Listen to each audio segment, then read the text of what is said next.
கரெக்டா? எல்லாரும் என்ன சொன்னாங்க? மாத்தி சொன்னாங்க.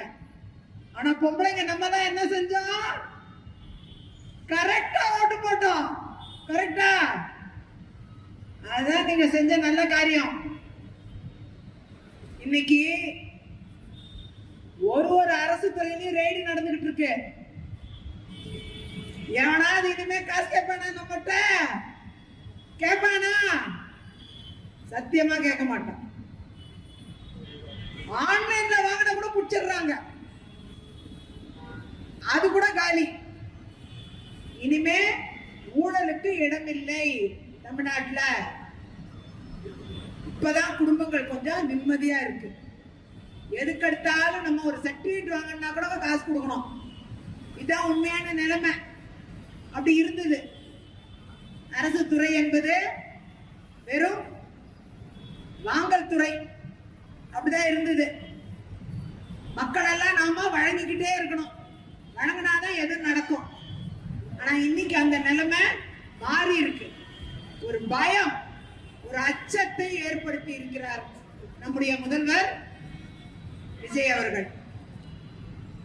அந்த அச்சத்தை ஏற்படுத்தணும். தொடர்ந்து எல்லா துறையிலையும் ரெய்டு பண்ணணும். தப்பு நடக்கிற இடத்தெல்லாம் செக் பண்ணணும். அந்த வகையில சரியான பாதையில் அரசு சென்று கொண்டிருக்கிறது. இன்னைக்கு குறிப்பா பெண்களுக்கான ஒரு அரசு, பெண்களை மையப்படுத்தி இந்த அரசு உருவாகி இருக்கிறது. அதிகமா பொம்பளைங்க தான் நாம ஓட்டு போட்டிருக்கோம். அந்த இடத்துல நான் பிஜேபியில இருந்தேன், சட்டமன்ற உறுப்பினர் 3 தடவை இருந்தேன் ஏற்கனவே. அதுக்கப்புறம் பிஜேபிக்கு வந்தேன். அங்க நீங்க பாத்தீங்கன்னா எந்த ஒரு விஷயத்தையும் நாம எடுத்துக்கிட்டோம்னா பல்வேறு அடுக்குகள், பல்வேறு விஷயங்கள். நேர மக்களை சந்திச்சு பிரச்சனை என்னன்னு கேட்கறதுக்கு வாய்ப்பே இருக்காது. ஆனா அந்த வாய்ப்பை இன்னைக்கு தமிழக வெற்றி கழகம் தருகிறது. மக்களை சந்திக்கும் வாய்ப்பு.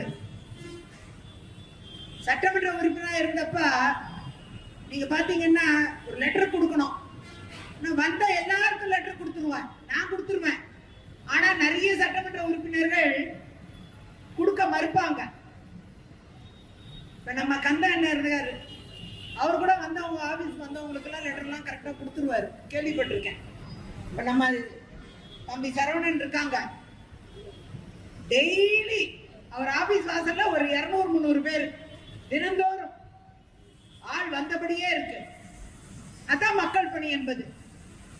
நீங்க மக்கள் பணியை குறைச்சி எடை போடவே கூடாது. தினந்தோறும் மக்களை சந்திப்பவர்கள் உண்மையாகவே நான் சொல்றேன், தங்களுடைய முழு உழைப்பையும் நேரத்தையும் குடும்பத்தையும் மறந்து செயல்பட்டு கொண்டிருக்கிறார்கள். அதற்கு என் மனமார்ந்த வாழ்த்துக்களை தெரிவிச்சுக்கிறேன்.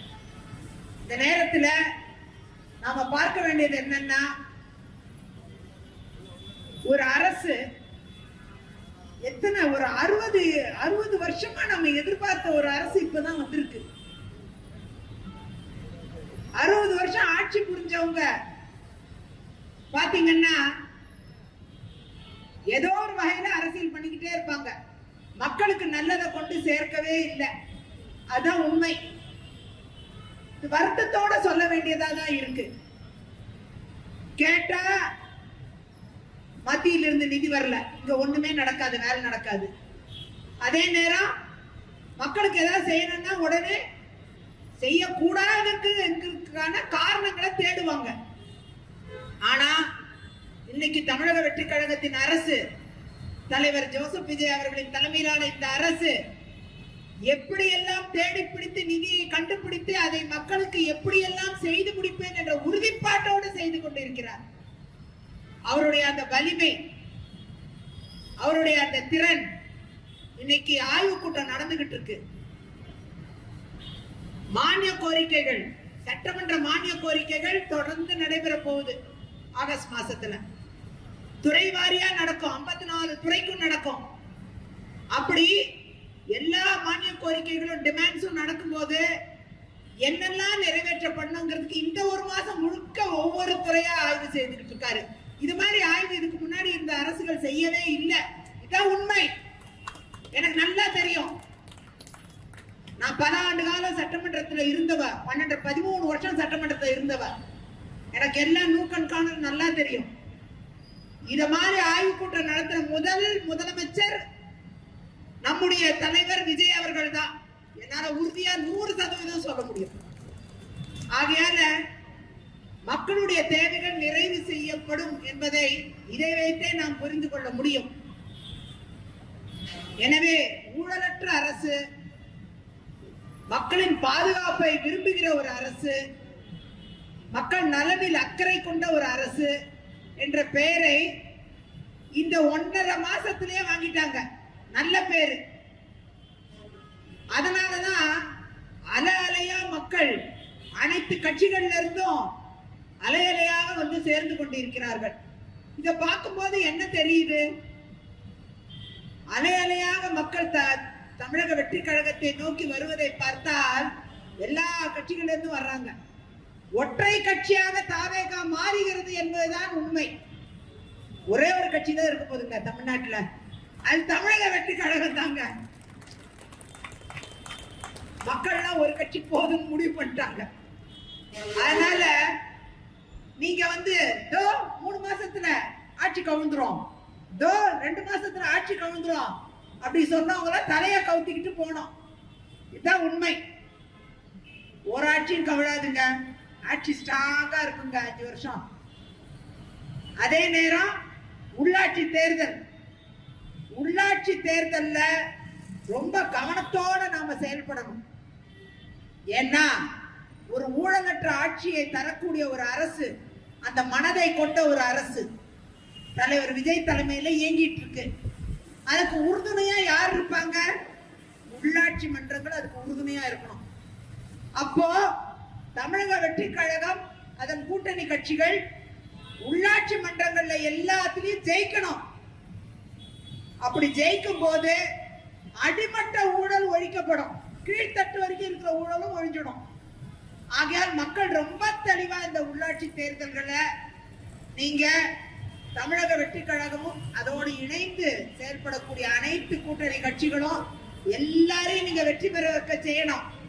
ஏன்னா அவங்கதான் சாமானியர்கள், சாதாரண குடும்பங்கள்ல இருந்து வந்த தலைவர் அவர்களுக்கு ரசிகர் மன்றம் மூலமாகவும் மக்கள் மன்றங்கள் மூலமாகவும் நலத்திட்டங்கள் வழங்கியும் இது மாதிரி சின்ன சின்ன பணிகள் செய்து உங்களோடு சேர்ந்து இருக்கக்கூடிய உங்கள் நண்பன் தான் நிக்க போறான். உங்களுடைய பெண்ணா இருந்தா நந்தி அப்படி வச்சுக்கோங்க, அவங்கதான் நிக்க போறாங்க. அவங்களை நீங்க ஆதரிப்பதன் மூலமா உங்கள ஒருத்தர் அவங்க ஜெயிச்சு வந்து உங்க பிரச்சனைகளை அவங்க தெளிவா தாவேகா சார்பில் யார் நின்னாலும் உங்க பிரச்சனைக்காக அவங்க குரல் கொடுப்பது மட்டுமே கிடையாது, வீடு வீடாக வந்து உங்களுக்காக பணியாற்றுவார்கள். ஆகையால் உள்ளாட்சி தேர்தலை நீங்க ரொம்ப கவனமா மைண்ட்ல வச்சுக்கிட்டு நீங்க அடிமட்ட தொண்டன் சாமானியன் நீங்க செலக்ட் பண்ணும்போது நிச்சயமா தாவேகா உங்களுக்காக உழைக்கக்கூடிய இடத்தில் இன்னும் தொண்டர்களை உருவாக்கும் என்பதில் இருவேறு கருத்து இல்லை. ஆகையால் நலத்திட்ட உதவிகள்னு நிறைய வாரி வாரி வழங்குறாங்க. இதுக்கு யாரும் நீங்க பாத்தீங்கன்னா எல்லாம் அவங்களே கலெக்ட் பண்ணி அவங்களே செய்யறாங்க, சொந்த காசை போட்டு. நான் தான் கேள்விப்பட்டேன், எங்கேயாச்சும் எதுவுமே கேட்கறது இல்லை, அவங்கவுங்க பங்களிப்பு. இதுதான் கட்சி தொண்டனுடைய மனநிலை. விருப்பத்தோட வந்து செய்யறாங்க. வேற கட்சிகள் இது நடக்குமா? நடக்கவே நடக்காது. எந்த கட்சியிலும் நடக்காது. அதுக்கு ஒரு தனியா ஒரு ஃபண்ட் ரைசிங் இருக்கும், அதுக்கு ஒரு தனியா ஒரு வழிமுறை நடைமுறை, அதுக்கு ஒரு ஊழல், அதுக்கு ஒரு பெருச்சாளி இருக்கும், எல்லாம் இருக்கும். ஆனா இங்க அப்படி கிடையாது. அப்படிப்பட்ட இடத்துல நான் வந்து இணைந்து இன்னைக்கு தலைவர் ஜோசப் விஜய் அவர்கள் தலைமையில இன்னைக்கு அவரையும் எங்களை சந்திக்கிறதுக்கு எங்களுக்கு ஒரு வாய்ப்பை கொடுத்தாங்க. முதல்வர் அவர்களை இன்னைக்கு நேரா சந்திச்சோம். ரொம்ப மகிழ்ச்சியா இருந்தது. அவரோட கருத்துக்களை பகிர்ந்துகிட்டோம். நிச்சயமா வந்து எங்களை போன்றவர்களின் உழைப்பு, எங்களை போன்றவர்களின் குரல் என்பது நிச்சயமாக நம்முடைய கழகத்திற்கு உறுதுணையாக இருக்கும். உங்களுக்கு நாங்கள் உறுதுணையாக இருப்போம். ஒவ்வொரு இளைஞருக்கும் நாங்கள் உறுதுணையாக இருப்போம். ஒவ்வொரு பெண்ணுக்கும் நாங்கள் உறுதுணையாக இருப்போம் என்ற சூழலையோடு உங்கள் அனைவருக்கும் அவருடைய பிறந்த நாளை எப்படி கொண்டாட வேண்டும் என்று ஒரு வழிமுறை வைத்திருப்பது எனக்கு ரொம்ப பிடிச்சிருக்குங்க. உங்களுக்கு எல்லாம் பிடிச்சிருக்கா இந்த வழிமுறை? கேக் வெட்டி கொண்டாடுவாங்க, ஸ்வீட் கொடுத்துட்டு போயிடுவாங்க. பஸ்ல எல்லாம் அப்படியே ஒரு லட்டுவை கொடுப்பாங்க, போயிட்டே இருப்பாங்க. இது நிறைய கட்சியில தலைவரோட பிறந்த நாளை கொண்டாடுறது இப்படிதான் இருக்கும்.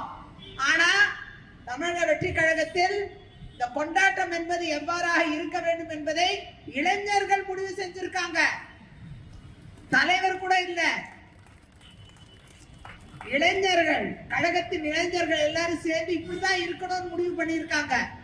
நலத்திட்ட உதவிகளை தருவது, பெண்களுக்கு உதவி செய்வது, குடும்பமாக போய் உதவி செய்வது, கூப்பிட்ட இடங்களில் போய் நிற்பது, இதுதான் தலைவரின் பிறந்த நாளை கொண்டாடும் விதம் என்பதை நிர்ணயித்திருக்கிறார்கள்.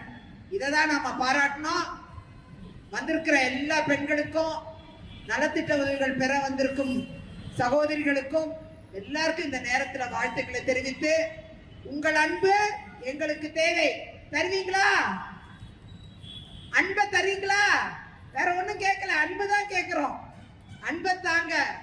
உங்களுக்காக உழைக்க தமிழக வெற்றி கழகம் இருக்கிறது என்பதை ஆணித்தரமாக இந்த நேரத்தில் பதிவு செய்து விடைபெறுகிறேன். வாய்ப்பு அளித்தமைக்கு நன்றி கூறி விடைபெறுகிறேன். நன்றி, வணக்கம்.